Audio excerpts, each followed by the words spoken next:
Hola, yo soy Ni del blog Ave de Libre Vuelo y el día de hoy estoy haciendo este video porque me lo pidieron y para hacer una continuación de los tips que había escrito hace algún tiempo para chicos que querían reseñar en un blog.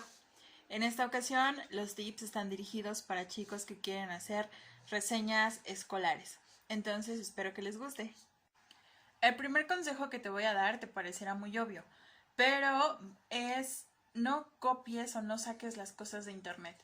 Créeme que es muy notorio cuando el trabajo no es tuyo y está sacado de una fuente digital. ¿Por qué? Porque las palabras no suenan como tú, el vocabulario es mucho más amplio, incluso si tú estás en la universidad, no suena a ti.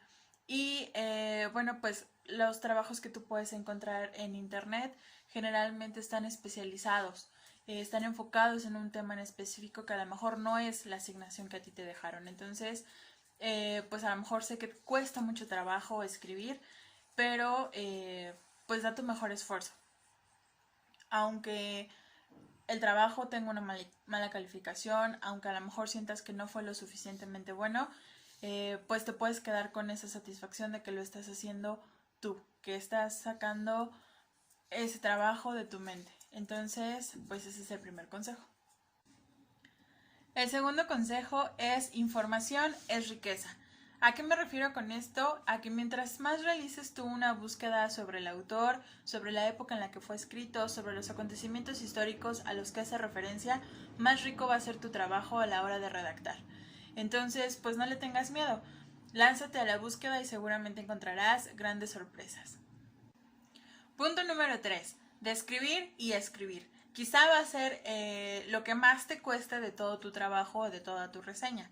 ¿Por qué? Porque le tenemos un gran miedo a la escritura, a la hoja en blanco. Y sobre todo porque el expresar lo que está en nuestra mente es muy difícil. Sobre todo porque creemos que nos vamos a escuchar tontos, que nos vamos a escuchar repetitivos o incoherentes.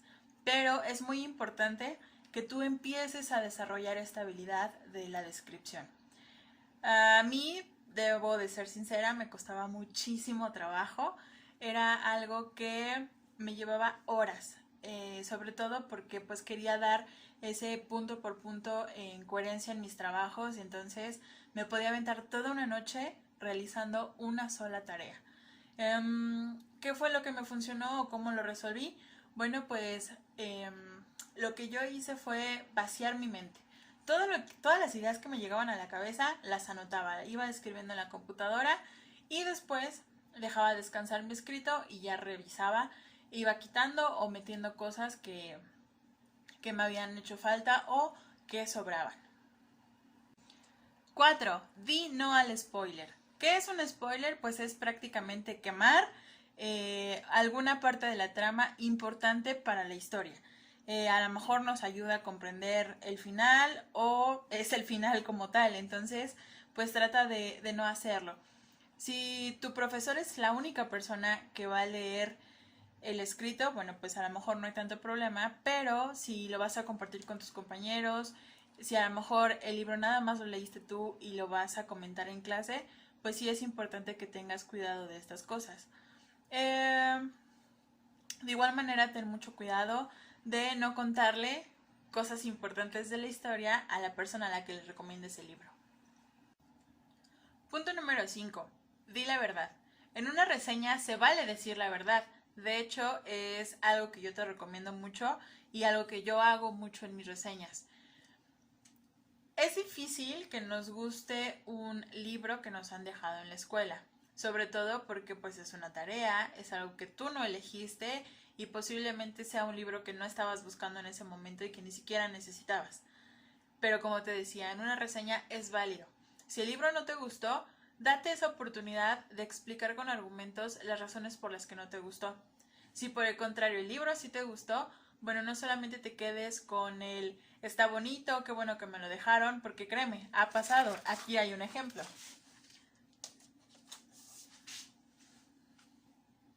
El libro me pareció interesante ya que habla de cosas históricas del pasado. Me gustó mucho, gracias por dejarnos leerlo.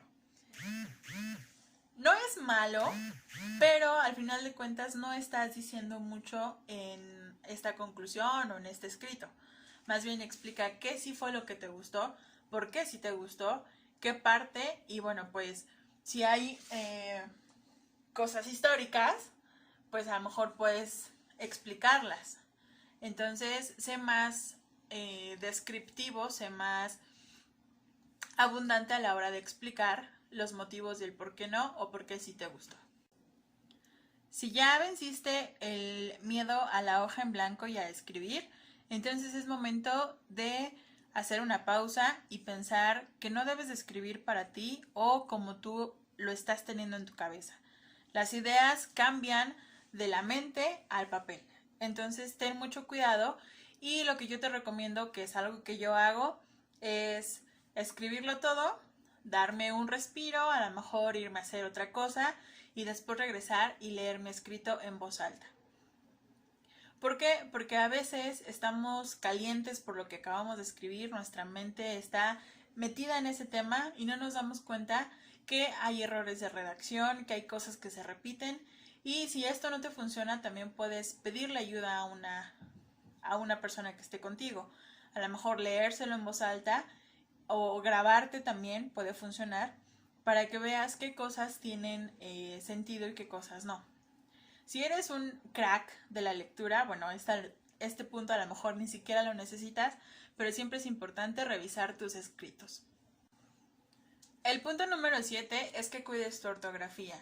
No importa qué tan joven o qué tan grande seas y no importa el nivel de estudios que tengas. Siempre, siempre, siempre vamos a necesitar cuidar nuestra ortografía. Sobre todo porque pues nos puede pasar algún error de dedo, alguna equivocación, alguna confusión sobre todo y también al momento de redactar algo que suele ocurrir mucho es que repetimos muchas palabras. Entonces siempre es bueno tener a la mano un diccionario y un diccionario de sinónimos y antónimos. 8. Sé constante. A lo mejor no te gusta mucho leer, pero es importante que vayas reseñando y desarrollando esta habilidad. A lo mejor no con un libro, a lo mejor con alguna película o con alguna experiencia que has tenido en tu vida diaria. Lo importante es que vayas desarrollando esta habilidad de escribir y sobre todo vayas soltando tu puño. ¿Por qué? Porque es muy difícil a veces enlazar nuestras ideas o poderlas explicar en un texto. Entonces, pues practícalo, sé constante y trata de explicar aquello que has leído, que has visto, que has experimentado. 9. Disfrútalo. A lo mejor pensarás que estoy loca, que me pasa y en algún momento yo también llegué a pensarlo.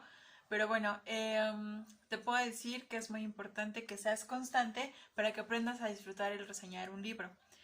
Algo que me pasa y a lo mejor te parecerá extraño es que disfruto muchísimo más reseñar aquellos libros que no me gustaron.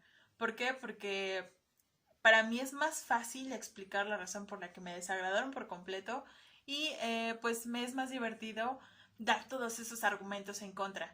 A diferencia de un libro que me ha gustado, porque como no quiero arruinar la sorpresa para las otras personas y que realmente lo lean, o porque me ha gustado demasiado y no quiero explicar de más, pues es un poco más complicado. Pero bueno, lo importante es disfrutarlo, lo importante es no verlo como una obligación o como una tarea sin fin, sino más bien aprender a relacionarte con el libro, aprender a relacionarte con las ideas y pues esto es importante y por eso yo te recomendaba también que vayas soltando tu puño. Hasta aquí este video, espero que todos estos tips y recomendaciones te hayan servido de ayuda. Muchos de ellos los basé en mi experiencia como maestra y como administradora del blog en el que hago reseñas. Entonces, bueno, pues si te gustó, por favor, comparte con tus amigos y regálame un like. Nos vemos.